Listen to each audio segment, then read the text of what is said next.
Bem-vindo ao Bíblia no Ano. Um plano simples, com porções diárias de leitura e conexão com a palavra, para que, ao longo de um ano, completemos juntos esse marco tão importante na nossa jornada de fé. Em Juízes 19 a 21, testemunhamos um período sombrio de Israel, com violência e caos moral. Em Lucas 5 do 17 ao 39, Jesus cura um paralítico e ensina sobre vinho novo em odres novos. Que possamos buscar uma vida transformada por Cristo e que, a cada dia, tomemos nossa porção da palavra e sejamos transformados por ela. Antes de começarmos, gostaria de apresentar uma ferramenta especial, uma planilha online para acompanhar nosso progresso na leitura bíblica. Você só precisa marcar o cheque a cada leitura concluída e ela atualiza automaticamente a aba Status ao lado. Assim, você pode ver se está em dia, atrasado ou até adiantado no projeto. Para receber seu controle personalizado, basta solicitar no primeiro link da descrição. Não se esqueça de curtir, compartilhar e se inscrever no canal, para acompanhar todos os dias dessa jornada. Boa reflexão. Juízes 19. Naquela época não havia rei em Israel. Aconteceu que um levita que vivia nos montes de Efraim, numa região afastada, tomou para si uma concubina, que era de Belém de Judá. Mas ela lhe foi infiel. Deixou-o e voltou para a casa do seu pai, em Belém de Judá. 4 meses depois, seu marido foi convencê-la a voltar. Ele tinha levado o seu servo e 2 jumentos. A mulher o levou para dentro da casa do seu pai. E quando seu pai o viu, alegrou-se. O sogro dele, pai da moça, o convenceu a ficar ali. E ele permaneceu com eles 3 dias. Todos eles comendo, bebendo e dormindo ali. No 4º dia, eles se levantaram cedo. E o levita se preparou para partir. Mas o pai da moça disse ao genro: coma alguma coisa, e depois vocês poderão partir. Os 2 se assentaram para comer e beber juntos. Mas o pai da moça disse: eu lhe peço que fique esta noite e que se alegre. E quando o homem se levantou para partir, seu sogro o convenceu a ficar ainda aquela noite. Na manhã do 5º dia, quando ele se preparou para partir, o pai da moça disse: vamos comer. Espere até a tarde. E os 2 comeram juntos.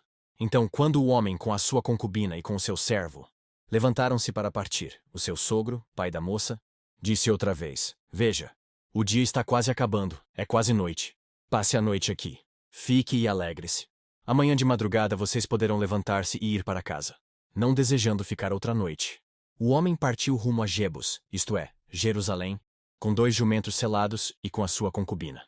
Quando estavam perto de Jebus e já se findava o dia, o servo disse a seu senhor: venha, vamos parar nesta cidade dos Jebuseus e passar a noite aqui. O seu senhor respondeu: não vamos entrar numa cidade estrangeira, cujo povo não seja israelita. Iremos para Gibeá. E acrescentou: ande, vamos tentar chegar a Gibeá ou a Ramá e passar a noite num desses lugares. Então prosseguiram, e o sol se pôs quando se aproximavam de Gibeá de Benjamim. Ali entraram para passar a noite. Foram sentar-se na praça da cidade, e ninguém os convidou para passarem a noite em casa. Naquela noite um homem idoso procedente dos montes de Efraim e que estava morando em Gibeá, os homens do lugar eram benjamitas, voltou do seu trabalho no campo. Quando viu o viajante na praça da cidade, o homem idoso perguntou: para onde você está indo? De onde vem? Ele respondeu: estamos de viagem, indo de Belém de Judá para uma região afastada, nos montes de Efraim, onde moro. Fui a Belém de Judá e agora estou indo ao santuário do Senhor. Mas aqui ninguém me recebeu em casa. Temos palha e forragem para os nossos jumentos, e para nós mesmos, que somos seus servos, temos pão e vinho para mim, para a sua serva e para o jovem que está conosco. Não temos falta de nada. Você é bem-vindo em minha casa, disse o homem idoso. Vou atendê-lo no que você precisar. Não passe a noite na praça. E os levou para a sua casa e alimentou os jumentos. Depois de lavarem os pés, comeram e beberam alguma coisa. Quando estavam entretidos, alguns vadios da cidade cercaram a casa. Esmurrando a porta, gritaram para o homem idoso: dono da casa, traga para fora o homem que entrou na sua casa para que tenhamos relações com ele. O dono da casa saiu e lhes disse: não sejam tão perversos, meus amigos. Já que esse homem é meu hóspede, não cometam essa loucura. Vejam, aqui está minha filha virgem e a concubina do meu hóspede. Eu as trarei para vocês, e vocês poderão usá-las e fazer com elas o que quiserem. Mas nada façam com esse homem, não cometam tal loucura. Mas os homens não quiseram ouvi-lo. Então o levita mandou a sua concubina para fora, e eles a violentaram e abusaram dela a noite toda. Ao alvorecer a deixaram. Ao romper do dia, a mulher voltou para a casa onde o seu senhor estava hospedado. Caiu junto à porta e ali ficou até o dia clarear. Quando o seu senhor se levantou de manhã, Abriu a porta da casa e saiu para prosseguir viagem. Lá estava a sua concubina, caída à entrada da casa, com as mãos na soleira da porta. Ele lhe disse: "Levante-se, vamos." Não houve resposta. Então o homem a pôs em seu jumento e foi para casa. Quando chegou em casa, apanhou uma faca e cortou o corpo da sua concubina em 12 partes, e as enviou a todas as regiões de Israel. Todos os que viram isso disseram: "Nunca se viu nem se fez uma coisa dessas. Desde o dia em que os israelitas saíram do Egito. Pensem. Reflitam, digam o que se deve fazer." Juízes 20. Então todos os israelitas, de Dan a Berseba e de Gileade, saíram como um só homem e se reuniram em assembleia perante o Senhor em Mispá. Os líderes de todo o povo das tribos de Israel tomaram seus lugares na assembleia do povo de Deus, 400.000 soldados armados de espada. Os benjamitas souberam que os israelitas haviam subido a Mispá. Os israelitas perguntaram: "Como aconteceu essa perversidade?" Então o levita, marido da mulher assassinada, disse: "Eu e a minha concubina chegamos a Gibeá de Benjamim para passar a noite. Durante a noite, os homens de Gibeá vieram para atacar-me e cercaram a casa, com a intenção de matar-me. Então violentaram minha concubina, e ela morreu.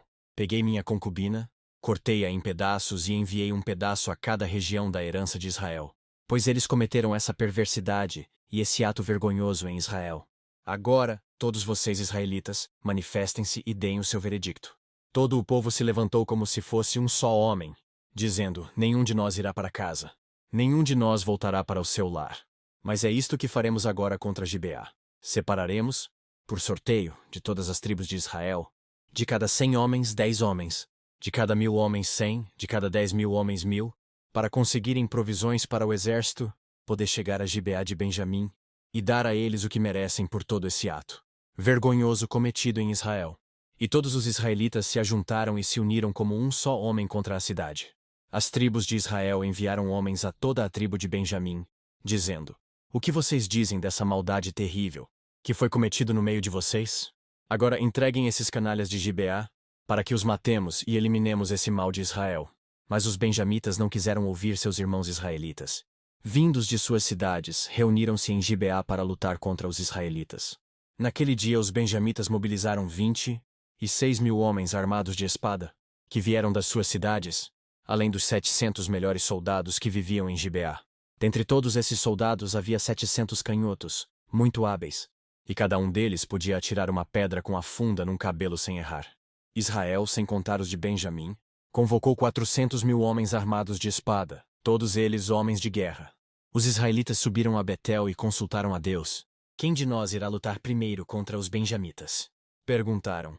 O Senhor respondeu: "Judá irá primeiro." Na manhã seguinte os israelitas se levantaram e armaram acampamento perto de Gibeá. Os homens de Israel saíram para lutar contra os benjamitas, e tomaram posição de combate contra eles em Gibeá.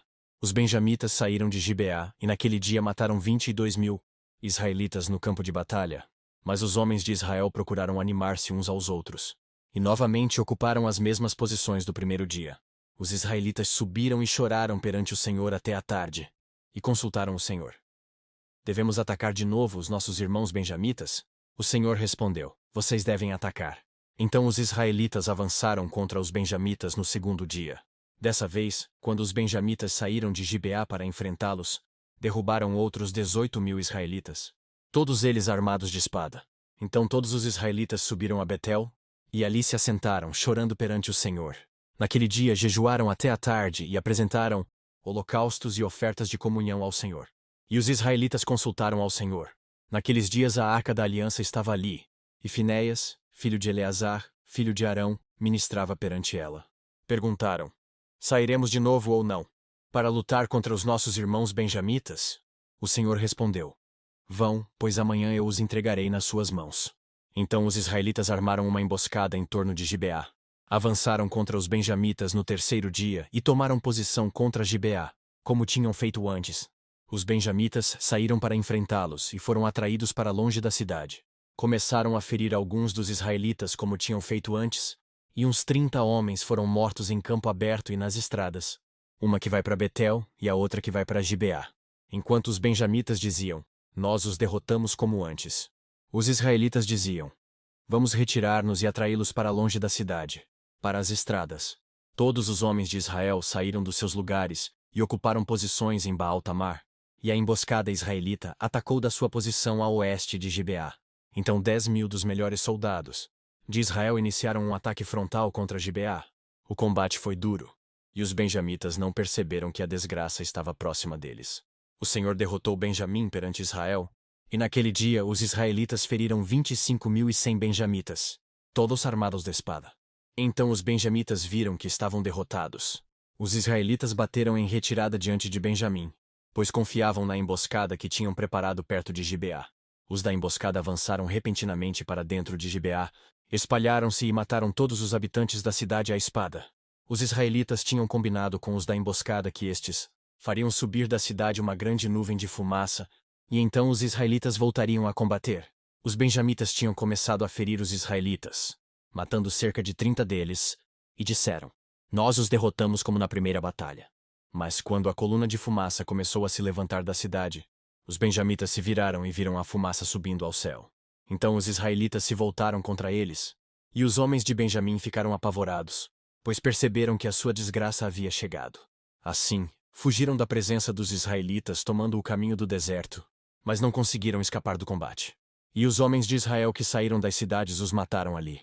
Cercaram os benjamitas e os perseguiram, e facilmente os alcançaram nas proximidades de Gibeá, no lado leste. 18.000 benjamitas morreram, todos eles soldados valentes. Quando se viraram e fugiram rumo ao deserto, para a rocha de Rimon, os israelitas abateram 5.000 homens ao longo das estradas. Até Guidom eles pressionaram os benjamitas e mataram mais de 2.000 homens. Naquele dia, 25.000 benjamitas que portavam espada morreram, todos eles soldados valentes. 600 homens, porém, viraram as costas e fugiram para o deserto, para a rocha de Rimon, onde ficaram durante 4 meses. Os israelitas voltaram a Benjamim e passaram todas as cidades à espada, matando inclusive os animais e tudo o que encontraram nelas. E incendiaram todas as cidades por onde passaram. Juízes 21. Os homens de Israel tinham feito este juramento em Mispá: Nenhum de nós dará sua filha em casamento a um benjamita. O povo foi a Betel, onde esteve sentado perante o Senhor até a tarde, chorando bem alto e amargamente. Ó Senhor Deus de Israel, lamentaram. Por que aconteceu isso em Israel? Por que teria que faltar hoje uma tribo em Israel? Na manhã do dia seguinte o povo se levantou cedo, construiu um altar e apresentou holocaustos e ofertas de comunhão. Os israelitas perguntaram: Quem dentre todas as tribos de Israel deixou de vir à assembleia perante o Senhor? Pois tinham feito um juramento solene de que qualquer que deixasse de se reunir perante o Senhor em Mispá seria morto. Os israelitas prantearam pelos seus irmãos benjamitas. Hoje uma tribo foi eliminada de Israel, diziam. Como poderemos conseguir mulheres para os sobreviventes, visto que juramos pelo Senhor não lhes dar em casamento nenhuma de nossas filhas? Então perguntaram: Qual das tribos de Israel deixou de reunir-se perante o Senhor em Mispá? Descobriu-se então que ninguém de Jabes de Gileade tinha vindo ao acampamento para a assembleia. Quando contaram o povo, verificaram que ninguém do povo de Jabes de Gileade estava ali. Então a comunidade enviou 12.000 homens de guerra com instruções para irem a Jabes de Gileade e matarem à espada todos os que viviam lá, inclusive mulheres e crianças. É isto o que vocês deverão fazer, disseram. Matem todos os homens e todas as mulheres que não forem virgens. Entre o povo que vivia em Jabes de Gileade, encontraram 400 moças virgens e as levaram para o acampamento de Siló, em Canaã. Depois a comunidade toda enviou uma oferta de comunhão aos benjamitas que estavam na rocha de Rimon. Os benjamitas voltaram naquela ocasião e receberam as mulheres de Jabes de Gileade que tinham sido poupadas. Mas não havia suficientes mulheres para todos eles. O povo pranteou Benjamim, pois o Senhor tinha aberto uma lacuna nas tribos de Israel. E os líderes da comunidade disseram: Mortas as mulheres de Benjamim, como conseguiremos mulheres para os homens que restaram? Os benjamitas sobreviventes precisam ter herdeiros, para que uma tribo de Israel não seja destruída. Não podemos dar-lhes nossas filhas em casamento, pois nós israelitas fizemos este juramento. Maldito seja todo aquele que der mulher a um benjamita. Há, porém, a festa anual do Senhor em Siló, ao norte de Betel, a leste da estrada que vai de Betel a Siquém, e ao sul de Lebona. Então mandaram para lá os benjamitas, dizendo: Vão, escondam-se nas vinhas, e fiquem observando. Quando as moças de Siló forem para as danças, saiam correndo das vinhas e cada um de vocês apodere-se de uma das moças de Siló e vá para a terra de Benjamim. Quando os pais ou irmãos delas se queixarem a nós, diremos: Tenham misericórdia deles, pois não conseguimos mulheres para eles durante a guerra. E vocês são inocentes, visto que não lhes deram suas filhas. Foi o que os benjamitas fizeram. Quando as moças estavam dançando, cada homem tomou uma para fazer dela sua mulher. Depois voltaram para a sua herança. Reconstruíram as cidades e se estabeleceram nelas. Na mesma ocasião, os israelitas saíram daquele local e voltaram para as suas tribos e para os seus clãs, cada um para a sua própria herança. Naquela época não havia rei em Israel. Cada um fazia o que lhe parecia certo. Lucas 5. Certo dia, quando ele ensinava, estavam sentados ali fariseus e mestres da lei, procedentes de todos os povoados da Galiléia, da Judéia e de Jerusalém. E o poder do Senhor estava com ele para curar os doentes. Vieram alguns homens trazendo um paralítico numa maca e tentaram fazê-lo entrar na casa, para colocá-lo diante de Jesus. Não conseguindo fazer isso por causa da multidão, subiram ao terraço e o baixaram em sua maca, através de uma abertura, até o meio da multidão, bem em frente de Jesus. Vendo a fé que eles tinham, Jesus disse: Homem, os seus pecados estão perdoados. Os fariseus e os mestres da lei começaram a pensar: quem é esse que blasfema? Quem pode perdoar pecados a não ser somente Deus? Jesus, sabendo o que eles estavam pensando, perguntou: por que vocês estão pensando assim? Que é mais fácil dizer: os seus pecados estão perdoados, ou levante-se e ande? Mas, para que vocês saibam que o Filho do Homem tem na terra autoridade para perdoar pecados, disse ao paralítico: eu lhe digo, levante-se, pegue a sua maca e vá para casa. Imediatamente ele se levantou na frente deles, pegou a maca em que estivera deitado e foi para casa louvando a Deus. Todos ficaram atônitos e glorificavam a Deus, e, cheios de temor, diziam: hoje vimos coisas extraordinárias. Depois disso, Jesus saiu e viu um publicano chamado Levi, sentado na coletoria, e disse-lhe: siga-me. Levi levantou-se, deixou tudo e o seguiu. Então Levi ofereceu um grande banquete a Jesus em sua casa. Havia muita gente comendo com eles, publicanos e outras pessoas. Mas os fariseus e aqueles mestres da lei que eram da mesma facção queixaram-se aos discípulos de Jesus: por que vocês comem e bebem com publicanos e pecadores?